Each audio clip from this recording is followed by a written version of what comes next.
Bonjour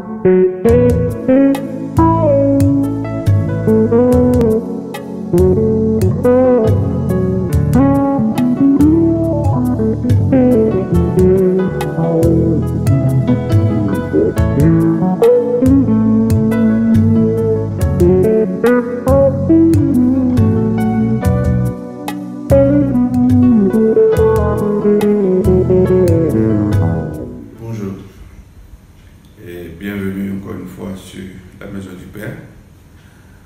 Je suis Charles Aurélien avec mon épouse. Bonjour. Bonjour.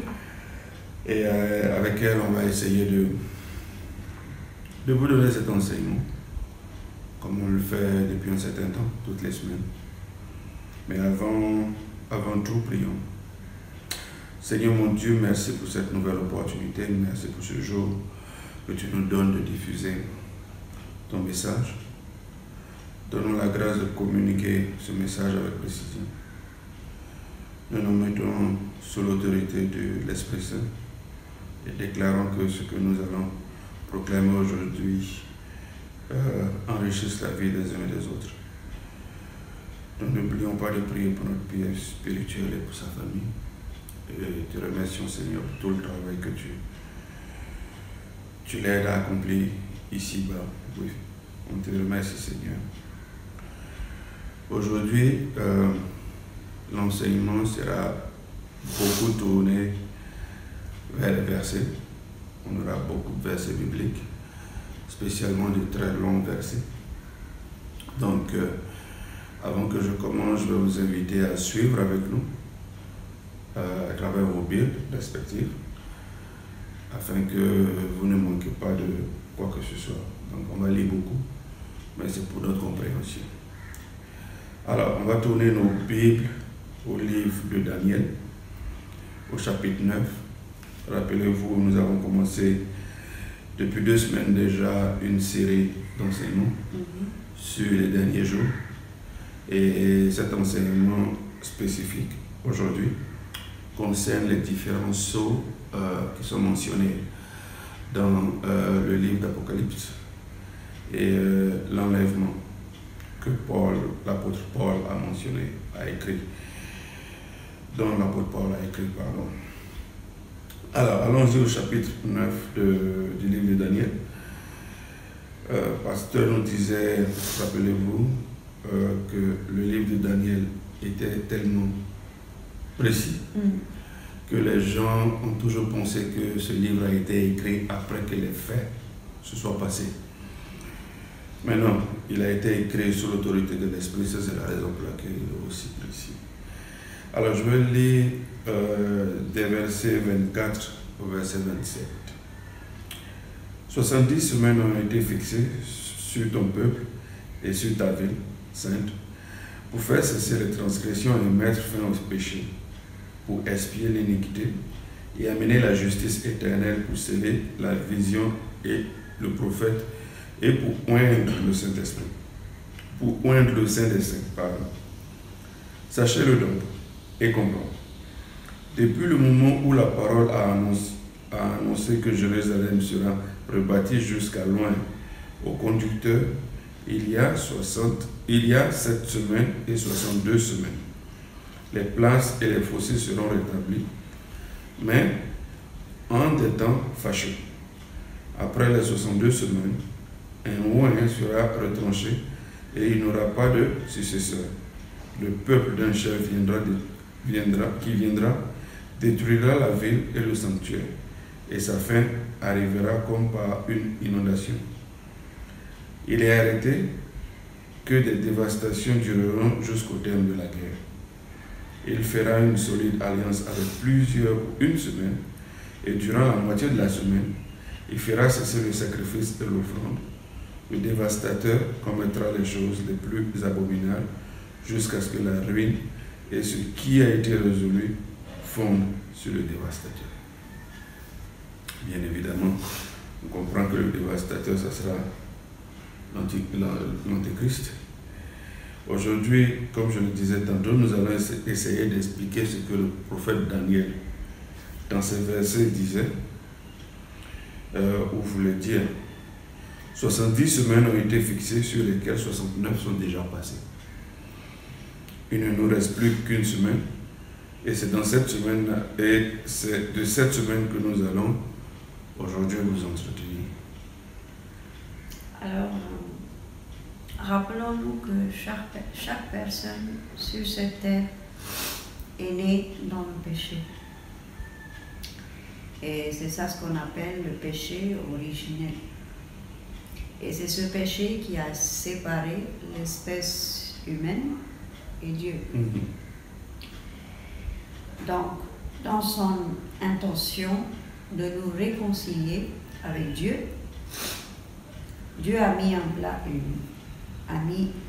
en place un plan à travers un homme qui s'appelle Abraham, qui avec sa femme a créé une nation toute entière, on appelle aujourd'hui Israël. Et à travers cet homme, toutes les promesses divines sont obtenues en Jésus-Christ. Si nous proclamons le nom de Jésus, nous sommes sauvés. Ça, c'est la justification. La justification en elle tout seul ne suffit pas. Il vous faut vous sanctifier, comme on vit dans un monde de péché. Alors ça s'appelle la sanctification et un jour il y aura la glorification, encore appelée l'enlèvement.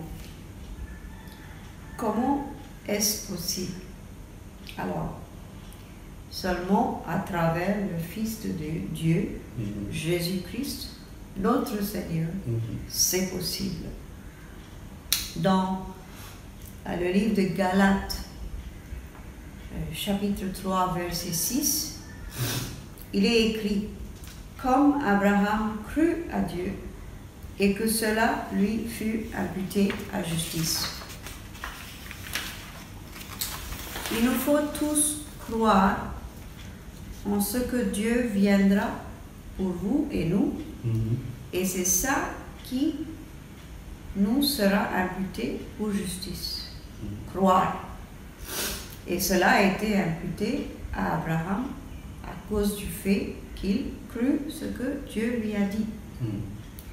Dans le livre de Romains, chapitre 5, verset 9, il est écrit « À plus forte raison donc, maintenant que nous sommes justifiés par son sang, serons-nous sauvés par lui de la colère. » C'est très important. Nous sommes donc sauvés de la colère de Dieu à travers Jésus-Christ. Je répète, nous sommes donc sauvés de la colère de Dieu à travers Jésus-Christ. C'est écrit dans ce verset qu'on vient de lire. Dans Matthieu 7, Jésus lui-même dit à certains, « Allez-y loin de moi, je ne vous ai jamais connu. » Connaître juste le nom de Jésus ou encore le proclamer ne suffit pas. Et ce n'est pas par ça que vous pouvez vous appeler un chrétien. Il est très important que Jésus vous connaisse. Et dans ce même chapitre de Matthieu, vous verrez qu'il y a même certaines personnes qui ont fait des miracles au nom de Jésus. Mais même ça, ça ne suffit pas. Le Seigneur doit vous connaître comme vous devez le connaître. Oui. Aussi bien que nous serons sauvés de la colère de Dieu, du fait de notre nom qui est inscrit dans le livre de la vie, aussi bien il y aura la colère de Dieu exprimée sur cette planète. Oui.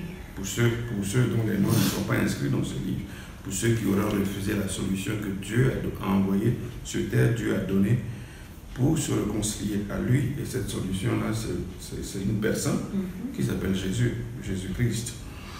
Dans le livre de Tite, au chapitre 2, verset 13, il est écrit « En attendant la bienheureuse espérance et la manifestation de la gloire du grand Dieu et de notre Sauveur Jésus-Christ. » Oui, c'est Jésus-Christ qui nous sauve. Jésus est notre sauveur. C'est notre espérance. C'est en fait notre tout. Quand je dis notre tout, c'est personne ne peut vivre sans respirer, sans de l'air. Pareillement, personne ne peut vivre sans Jésus, personne ne peut vivre sans Dieu. On peut avoir fait les pires erreurs qu'on pense qu'on a faites. Mais le sang de Jésus nous nettoie des conséquences de ces erreurs. Amen. La semaine dernière, rappelez-vous, pasteur, et nous-mêmes, pendant notre émission la semaine dernière, nous avons couvert un passage de la Bible que nous voulons encore une fois étayer, expliquer, afin que ce soit clair pour tout le monde. Et ce passage-là, c'est dans le livre, le second livre des Thessaloniciens, chapitre 2. Juste pour rappel, les gens de Thessalonique pensaient qu'ils avaient raté le jour du Seigneur. Ils ont été tous inquiets et ils ont même écrit des lettres à l'apôtre Paul. Et l'apôtre Paul leur écrit, leur dit non, le jour du Seigneur n'est pas encore arrivé. Et pour que le jour du Seigneur arrive, il aurait fallu qu'il y ait un certain nombre de choses qui se passent. Et de la même façon, tous avons ce genre de confusion. Et avec ces confusions, des déceptions aussi. La seule chose qui peut vraiment nous sauver, c'est la parole de Dieu. Ce qui est écrit dans le livre que nous appelons la Bible. Ça, c'est ce qui peut nous sauver. Et l'étude des derniers temps, bien évidemment, parce que dans la Bible, nous avons tout ce qui est écrit en termes de derniers temps dans lesquels nous vivons actuellement. Nous devons donc être sûrs de ce que les versets de la Bible nous disent. Ce qui est écrit dans la Bible, il faut que nous en soyons sûrs. Il faut que nous croyions à ce qui est écrit dans la Bible, parce que ça nous sera imputé comme justice par ailleurs. Il n'y a aucun verset biblique qui fait mention de tribulation. Aucun, vous n'en trouverez aucun. Cependant, nous en avons qui parlent de persécution. Car, souvenez-vous, il est écrit que celui qui veut vivre une vie sainte, subira la persécution. Souffrira de la persécution. Alors, lisons donc les versets 1 à 12 de 2 Thessaloniciens, chapitre 2. C'est une grosse portion, donc je vais vous inviter à suivre avec moi. Okay? Alors, pour ce qui concerne l'avènement de notre Seigneur Jésus-Christ et notre réunion avec lui, c'est-à-dire notre enlèvement sur terre et le fait que nous soyons avec lui, nous vous prions, frères, de ne pas vous laisser facilement ébranler par votre bon sens et de ne pas vous laisser troubler par quelques inspirations, soit par quelques paroles, ou par quelques lettres qu'on dirait venir de nous, comme si le jour du Seigneur était déjà là. Que personne ne vous séduise d'aucune manière. Je répète, que personne ne vous séduise d'aucune manière, car il faut que l'apostasie soit arrivée auparavant et qu'on ait vu paraître l'homme du péché, le fils de la perdition, l'adversaire qui s'élève au-dessus de tout ce qu'on appelle Dieu et de tout ce qu'on adore jusqu'à s'asseoir dans le temple de Dieu, se proclamant lui-même Dieu. Ne vous souvenez-vous pas que je vous disais ces choses lorsque j'étais encore chez vous? Et maintenant, vous savez ce qui le retient, afin qu'il ne paraisse qu'en son temps. Car le mystère de l'iniquité agit déjà. Il faut seulement que celui qui le retient encore ait disparu. Et alors paraîtra l'impie, que le Seigneur Jésus détruira par le souffle de sa bouche et qu'il anéantira par l'éclat de son avènement. L'apparition de cet impie se fera par la puissance de Satan, avec toutes sortes de miracles, de signes et de prodiges, mensongers, et avec toutes les séductions de l'iniquité pour ceux qui périssent parce qu'ils n'ont pas reçu l'amour et la vérité pour être sauvés.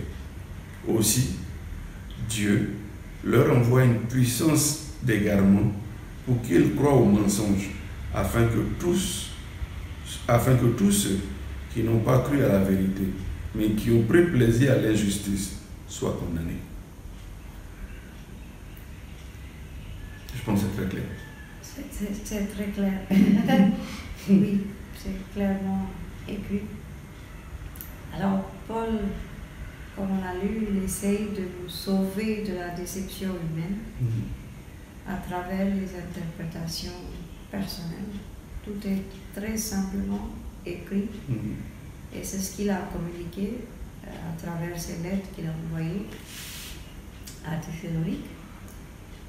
Mais nul d'entre nous sera déçu, car nous sommes à la recherche de Christ. Si nous sommes à la recherche de Christ, si nous croyons en Christ, nous ne serons pas déçus.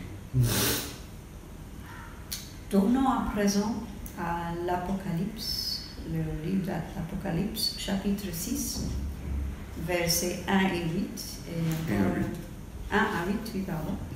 Et il y a encore beaucoup de versets.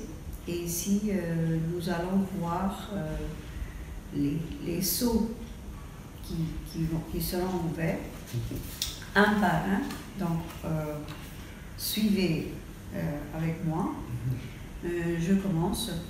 Je regardais quand l'agneau ouvrit un des 7 sceaux, et j'entendis l'un des 4 êtres vivants qui disait comme d'une voix de tonnerre, « Viens !» Je regardai et voici parut un cheval blanc. Donc d'abord un cheval blanc. Celui qui le montait avec un arc, une couronne lui fut donnée et il partit en vainqueur et pour vaincre. Donc le cheval blanc partit en vainqueur et pour vaincre. Donc après, quand il ouvrit le second sceau, j'entendis le second être vivant qui disait « Viens !» Et il sortit un autre cheval roux. Celui qui le montait reçut le pouvoir d'enlever la paix de la terre, afin que les hommes s'égorgeassent les uns les autres. Et une grande épée lui fut donnée.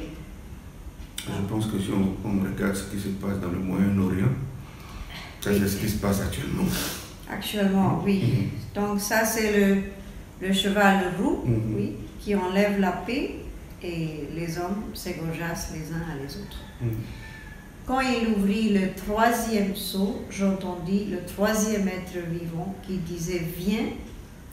Je regardai et voici parut un cheval noir. Celui qui le montait tenait une balance dans sa main. Et j'entendis au milieu des 4 êtres vivants une voix qui disait « Une mesure de blé pour un denier et 3 mesures d'orge pour un denier.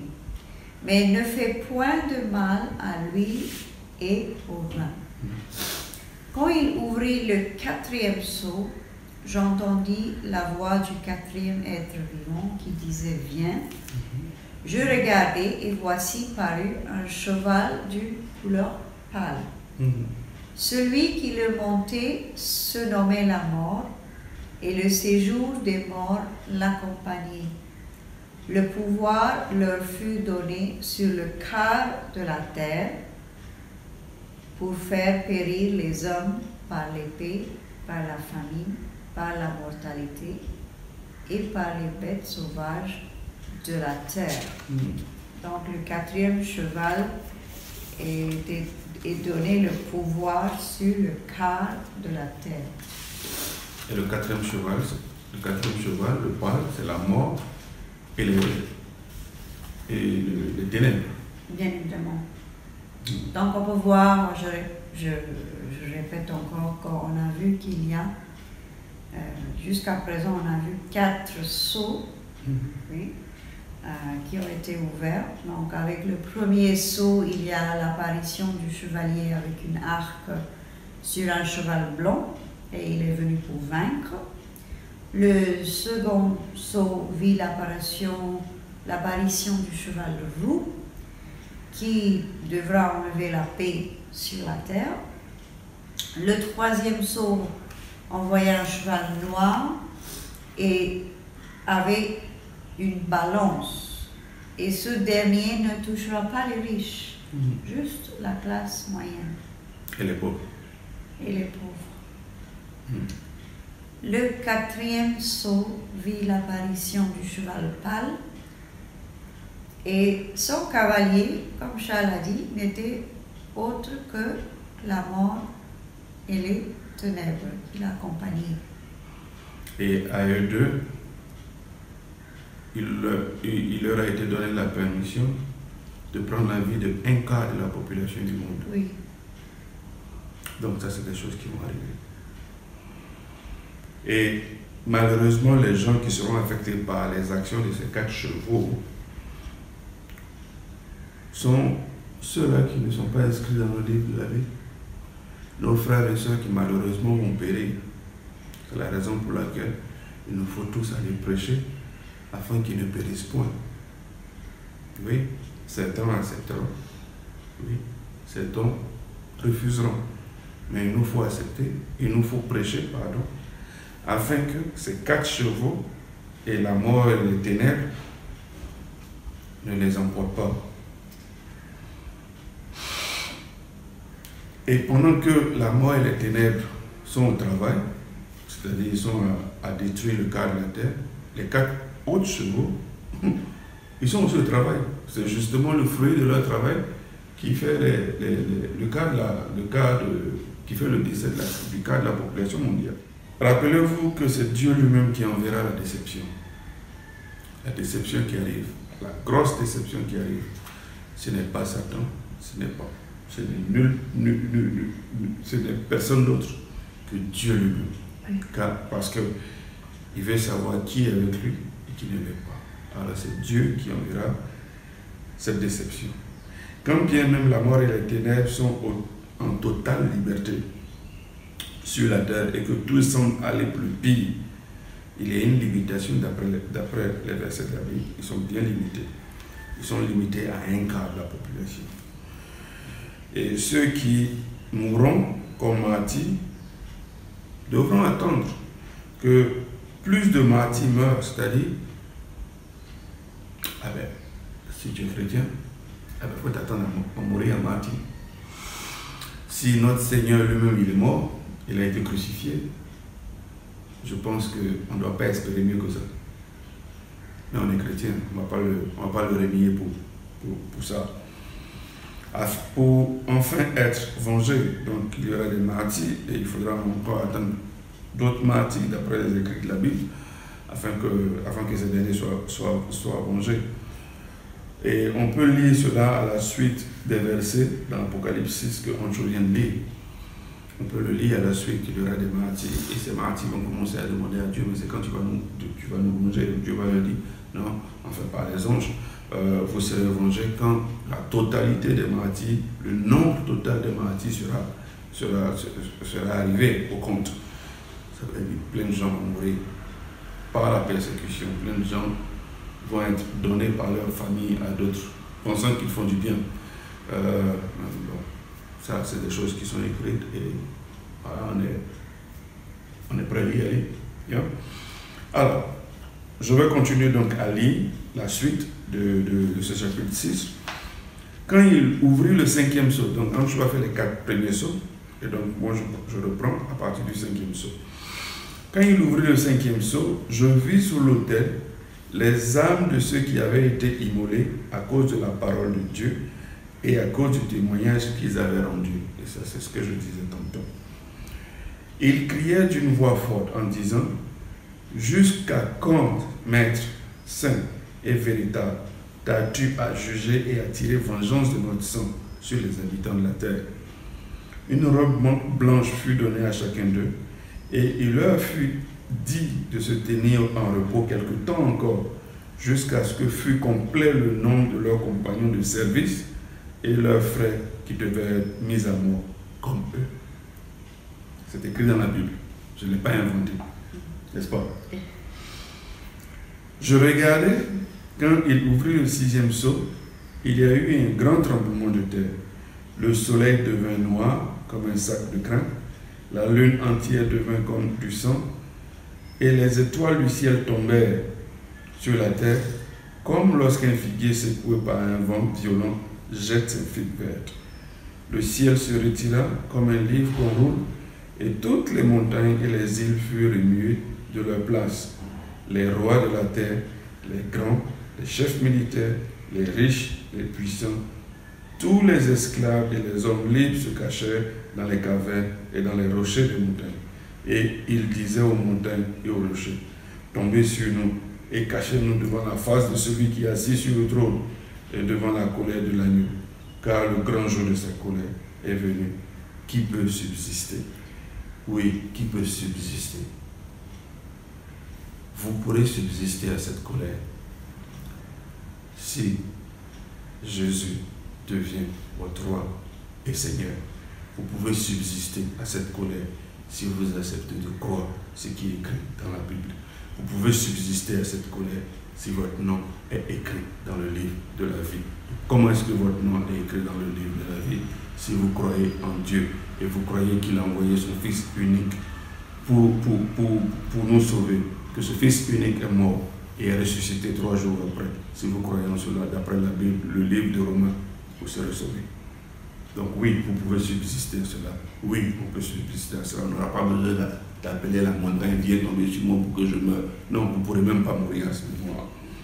Les gens chercheront la mort, mais ils ne pourront pas la trouver.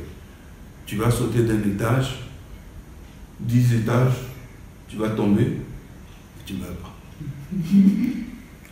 La colère de l'agneau viendra lorsque le sceau numéro 6 sera ouvert. Et nous sommes sauvés, nous chrétiens, nous qui avons cru, nous qui avons cru au verset, cru au Fils de Dieu, nous serons sauvés de cette colère. Et c'est pour cette raison qu'il nous faut tous aller prêcher, afin que tous nos frères et sœurs qui ont encore des doutes, tous nos frères et sœurs qui pensent que Jésus, c'est, je ne sais pas moi, c'est juste pour une frange de la population, ils sont au courant de cela, qu'il y a une grosse colère de Dieu qui arrive. Et que pendant cette colère de Dieu, si vous ne croyez pas en Jésus, eh bien ça sera pire pour vous. Allons-y prêcher, allons-y dire au monde qu'ils peuvent subsister, ils peuvent vaincre, ils peuvent survivre à cette colère. En fait, ils ne seront même pas là pendant cette colère. Allons dire au monde que oui, il y a quelque chose qui arrive et il ne faille pas qu'ils passent à travers. N'est-ce pas, monsieur? Bien. Que Dieu vous bénisse. À la semaine prochaine. We do not want to end this message of hope and love without letting you know that if you confess with your mouth the Lord Jesus and believe in your heart that God has raised him from the dead, you will be saved. Whoever calls on the name of the Lord shall be saved.